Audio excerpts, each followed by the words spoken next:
Hi guys! Magandang gabi! Welcome back po dito sa Gandara SRU channel for Showbiz Update. Andito na naman nga po akong muli nagbabalik ang nagmamaganda rin ang bilis, ang nagmamaganda rin yung kachismosang Kimpaw upang maghatid sa inyo ng latest update and fresh happenings patungkol kay Kim Chiu and Paolo Avellino. And para nga po sa gabing to, tatalakayin natin at pag-uusapan ay tungkol sa magkaibang interviews ni Kim and Paolo. Pero, iisa lang po yung mga sagot nila. Kaya masasabi talaga natin na nakatadhana ang Kim Pao sa isa't isa. Destiny po talaga si Kim Chiu and Paolo Avellino. Buti nga po, eto na yun. Talaga naman, ano? Si Lord, talaga ibibigay po niya ang tamang tao sa tamang oras at panahon. And eto na yun, oras po ng Kimpaw. So, praying po talaga for success projects and success life in real life. Hoy, grabehan ngayon. But before that, sa mga hindi pa nakaka-subscribe dito sa ating channel, maaari lamang napindutin po ninyo ang subscribe button at notification bell na nandyan sa baba para mag-updated ka at ma-notify tuwing may bago tayong chika at balita hinggil sa Kimpaw. Basta mga balita na may kinalaman kay Kim Chiu and Paolo Avellino, sagot na po natin yan. And unahin nga po muna natin ang guesting ni Paolo Avellino guys sa Showtime. So kanina, napag-usapan nga natin yan, guesting ni Kim and Paolo, guesting, bakit kasama si Kim? Host siya sa Showtime. Yung totoo. Anyway, ayun nga, si Paolo, kailan ulit dadalaw sa Showtime, bibisita, mag-guest, para sa, sabi ni Paolo noon kay Kuya Bong, 'di ba? Sa Okada, pag nag-promote, pupunta siya. Yan, pangako yan ni Paolo Avellino. Alam niyo naman si Pao, pag nagsalita yan, tutuparin niya. So, ayun, kailan nga kaya ulit? Kasi alam niyo naman, pag nandiyan si Paolo Avellino, ay bunot na bunot. Kung si Kim Chiu nga mag-isa, bunot na bunot, ay paano pa pag magkasama silang dalawa doon? Hey, grabehan, ang daming paayuda for sure. Hindi talaga titigilan, pipigain nila yan, ang Kim Pao. Kagaya ng mga nakaraan, di ba? Yung sa What's Wrong with Secretary Kim, promotion nilang dalawa. So, nakakatuwa lang. And looking forward din po sa success ng kanilang movie. So, ito naman dalawa po nilang pinagbidahan na What's Wrong with Secretary Kim at ng Linlang ay sobra po talaga yung success. Hindi lang sa ratings guys ha, pati mga achievements sa mga awards. Nakakuha rin ng awards, hindi lang ratings ang panlaban ni Kim and Paolo. Kaya dito sa kanilang first ever movie, tingnan natin saan aabot po ang kita ng Kimpaw. Syempre tayo ay pupusta na malaki at makikipagsabayan sa mga malalaking net gross na movies. Pero syempre guys, iba pa rin po yung naninigurado. Baka mamaya sobrang kampante ay doon tayo madali. Syempre, samahan din po natin ng dasal at tiwala. Samantala, ayun nga, ano pa yung kung saan tayo napadpad? Guesting ni Paolo Avellino sa Showtime. Ngayon, di ba nga nung February 12, sabi sa February 12 ay mayroong malaking pasabog, binabalak po para sa Kimpaw. Sabi nga, save the date. And alam natin na hindi yan movie ng Kimpaw. Alam nga namang ibalik nila sa dating play date, di ba? Ay nakakaloka na yun. Lokohan na yan, panagkataon. So, event yan for sure sa Kimpaw.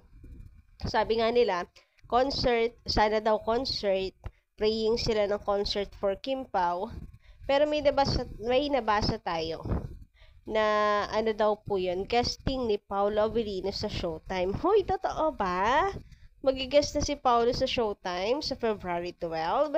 And eto pa, bukod doon sa nabasa ko, ganun din yung komento ni Adelaida Magin. So, nagulat ako kasi akala ko etos lang. Baka mamaya sobrang excited natin kasi kanina lang natin pinag-uusapan. Pero ito, komento, pinasigundahan ni Adelaida Makin. February 12 guest si Pau sa Showtime. Kasi nga, ngayong hapon lang naman tayo nakapag social media. Dahil puyat-puyaters tayo ng mga nakarang araw. So, parang, ewan ko, nahuli na ba ako sa balita? I'm not still okay kasi guys, alam niyo naman siguro yun. Kaya nga pakonti ng pakonti rin yung update natin. Kasi nagpapakondisyon tayo. Pero, ayun nga, magandang balita yan kung magigas na si Paulo sa Showtime. Anyway, sabi naman dito ni Visitacion Guzman, Miss Gandara, di ba sabi ni Kim noon, na ipapakilala ang boyfriend sa pamilya pag sila na.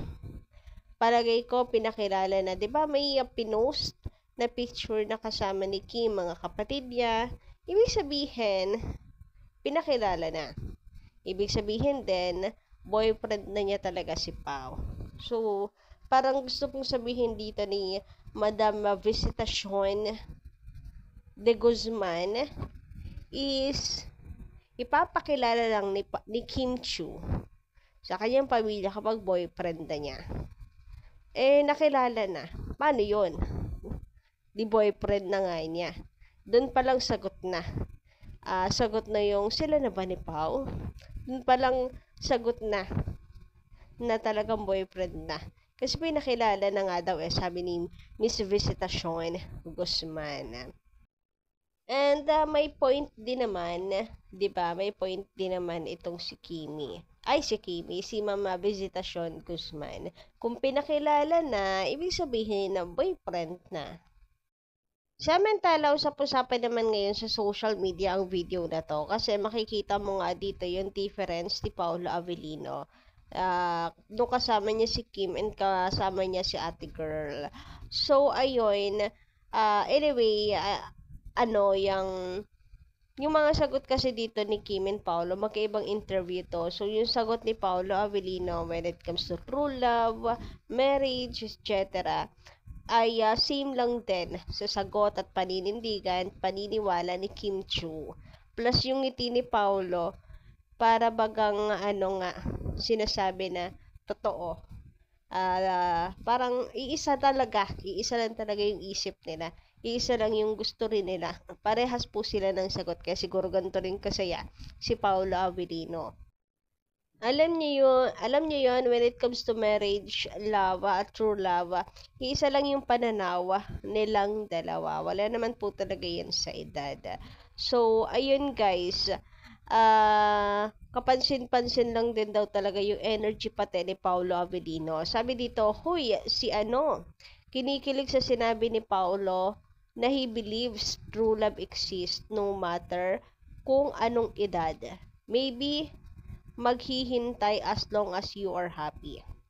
Pag akala ni siya na yon. Di nga ang tinutukoy ni Paolo ay si Kimi. Handa siyang maghintay kung kailan yon maabot ang kanilang landas. Dahil tinadhana silang dalawa ni Kimi. Not you, Ate Girl. Tingnan mo kung may gusto si Pau kay Ate Girl, wala. Tingnan mo kung may gusto si Paolo kay Ate Girl. Wala. Ang gusto ni Paolo na yung beside me and Paolo's best accessory. So, speaking of maghihintay as long as you are happy. Tingnan nyo naman yung pag-iintay ni Paolo Avellino. Meron pa bang dapat patunayan doon?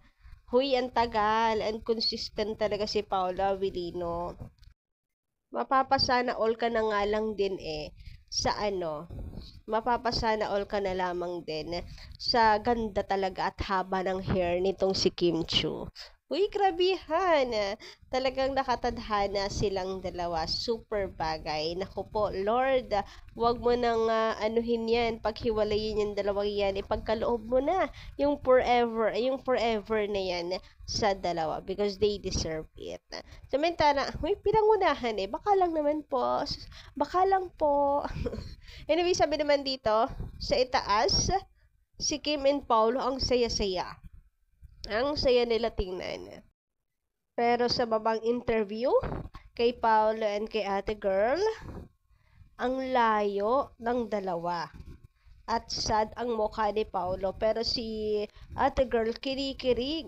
Kinikilig? Anong kinikilig? Kinikilig. Sorry po, sorry. Kinikilig sa sinasabi ni Pao na he believes true love exists. Paliwanag ni Paulo, wala daw sa edad, basta maghintay lang ng tamang panahon.